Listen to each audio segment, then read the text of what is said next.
So as you mentioned, I'm the founder of FlexiForce, and tonight I'm going to be speaking about the future of work and how that feeds into tech and automation, as far as I understand the theme for this room is. I guess a little bit more about me. I have 10 minutes, so I'm not going to go into it. You can Google me, and you can go onto my social profiles and see what I get up to in my spare time, and then you'll know everything about me. So I'm going to jump straight into it. Unfortunately, they don't have a clicker, so I'm going to do the awkward click the whole time. I was going to give a whole bunch of statistics, but like I mentioned, I only have 10 minutes, and I think being an event that's hosted by accountants, someone in the audience may correct me, so I've decided to rather go the personal route. And just give a little bit, I mean, it's a very interesting concept, the Founders Conference, I really like it. I've founded a number of businesses before, so I can resonate a lot with what everyone, or what Lo specifically was saying in the opening. So I've decided to just rather give a little bit of my personal journey and overview with relation to the future of work and, of course, my business and the tech trends that have largely influenced that. Firstly, this is a very old book. Has anyone in the audience read it? The World is Flat? No one? This is literally the most underrated book. It's an economist, Thomas Friedman. I mean, I think you should all write it down and go read it. I read it when I was like 20, which was 15 years ago. And it's still super relevant. I think they've done several publications since then. But he speaks about the 3 areas of globalization, and we're definitely in the 3rd era right now, which is largely defined by individuals trading with individuals. So the first era was countries trading with countries. We saw then the rise of companies trading with companies, and the conglomerates all over the world, and now we're in that individuals trading with individuals. What has come about because of this, which I'm pretty sure you're all familiar with, who's not familiar with the gig economy? Okay, so at least everyone knows about Uber. The gig economy has brought about technology that allows people to work task-based and project-based and work on an on-demand fashion. But more importantly, the underlying technology has allowed for the transaction to happen virtually and in an on-demand fashion. So task-based work has also then brought about this new flexible career, which allows people to jump around. And we see a lot of this in the kids of today, which is, of course, going to be our leaders, and more specifically a big generation that's driven the way where the world of work is going is the influx of the millennials in the workplace. So one thing that obviously comes out of this is that this is all good and well, that they don't want to go to traditional universities and they want to spend their time traveling. But how are they funding this? So unless you have a trust fund, how are you going to go around the world traveling and working? So the primary message out of it is that the key success pillar to basically be the high performer future worker is the ability to learn to earn. So on top of all these other things we need to teach our children, we also have to, very importantly, teach them how to learn to earn. And this kind of, as you can already tell, ties back into that 3rd era of globalization with individuals trading with individuals. Of course, with great flexibility, so now everyone wants to be a freelancer and thinks digital nomads working on their laptops all over the world is fabulous, but with great flexibility comes great responsibility. And it's been really interesting in my business. The FlexiForce we don't have any full-time employees. We use our own system, which is a supplier relationship management software that allows you to work with multiple suppliers, including contractors and freelancers, and it takes care of the contracting piece and the payouts and all those good stuff. But we don't have any employees. And when people wanting to start working with us, and that's not me, right? No. When people want to work with us in the beginning, we say, okay, well, it's super flexible. You can work when you want. You can work on any hours you want. You can also kind of choose what projects you want to pick up within your skill set. And it's been an interesting learning to see people have absolutely no idea what to do with flexibility. They have it in their laps and they're like, well, it's Monday. What do we do now? And I was like, well, go walk on the beach, read a book, like do something that you're very passionate about.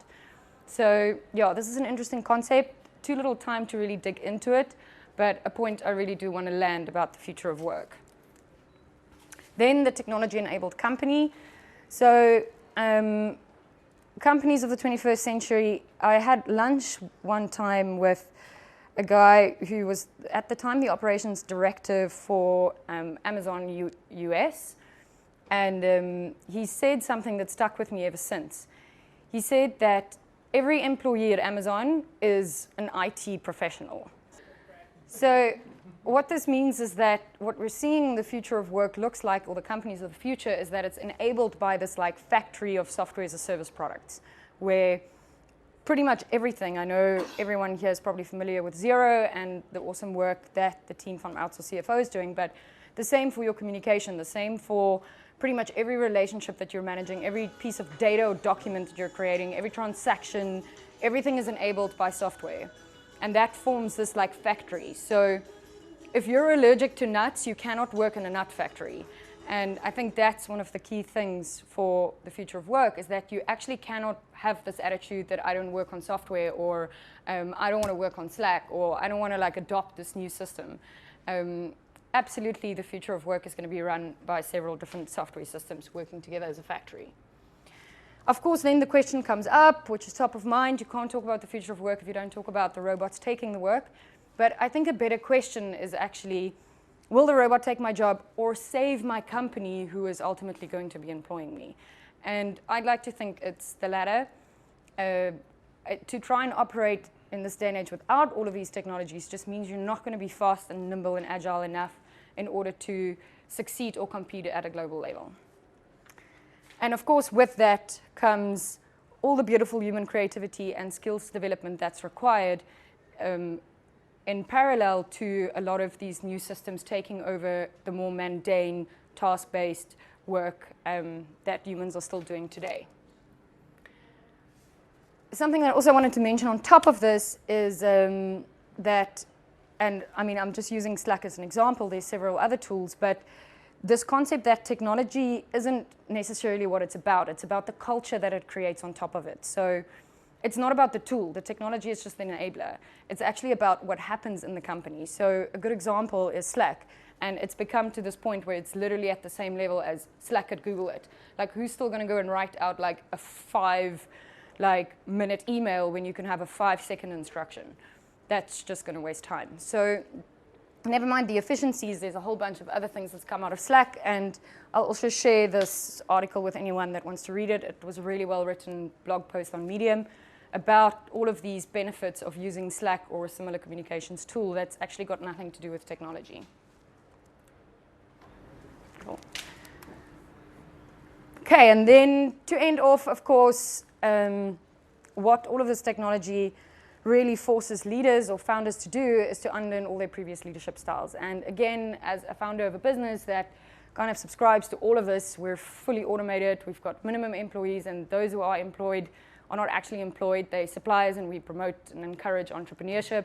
So with that comes all these leadership styles that, despite being a young leader, I was still like completely subscribing to without even knowing. So subconsciously, I had to do quite a lot of work to actually be able to do this, to be 100% transparent and be okay with it, to like operate with trust. Like, we don't have offices. I don't know when people are working, when they're not working. We don't track anything. It's a very different way of working. And I do believe that it's rooted, and a lot of that has come out of the open source movement, which we've seen a long time ago already. If we think of what these big open source technology communities have done to the world, one of them is that it's brought about like a whole new way of working. Diversity, flexibility, I'm not really going to go into all of them, but I think you guys can connect the dots. So to end off, I've just kind of summarized it, what I think the 4 quadrants are for the future of work. So the first one, as we kind of saw with those millennials, but also what we're kind of anticipating the far future is going to bring, is going to mean a lot of changes in the education system. So there's a lot of self-skills development, and we're seeing that already with the rise of all the online education systems, and that closely ties into the leadership of the existing companies to be more open and change policies in order to accommodate for this new way of learning and therefore working. The second one is remote and co-work. We're all in this beautiful space, so we don't have to go into that, but of course the office of the future looks very different, and collaboration, creativity, and creation has had to take on different forms and different ways of working together in teams. Then technology, this is obviously one I'm super passionate about and where I feel my business also falls into, is that the future of work is really made up of the factory. So instead of buying a printer and having a reception desk and investigating in paper and having a relationship with your stationery provider like just 10 years ago, your relationships with your suppliers are largely going to be software vendors. And they're pretty much going to enable you to do the work that any business needs to be doing moving forward. Even it was so interesting, I grew up on an apple farm, and my brother's obviously a farmer, and he's taken over the farm, and he called me up the other day, and it's incredible what's happening in an industry that you would think is so deeply grounded in tradition, like a farmer, for someone that literally lives and spends all these days in a farm in the middle of nowhere in the Eastern Cape. And he's like, yeah, they're implementing Zero, and they've now got this new like IoT tool that they track like the soil humidity. And yeah, he's like implemented all these technologies over the last couple of years. So if my brother on the farm can manage to operate a business that's highly efficient, made by certain software vendors, then I do think everyone can adapt. And then the last one, which is equally important, is this move to on-demand task-based work. And we're not only seeing this in the gig economy, we're also seeing it inside normal organizations, the big swear word agile, and we're super nimble. But the reality is that work is moving so fast and requirements are changing so fast that those eras where you're briefing in something that's going to be done over the next 6 months just means like that's not going to work. The goals and the deliverables in order to achieve what you need to achieve within the business are becoming more and more task-based and micro level. And again, that's partly fueled by technology. In the past, we wouldn't have been able to do that, but now with technology, we are able to work at a micro level and contract and book micro pieces of work. Cool, that's me.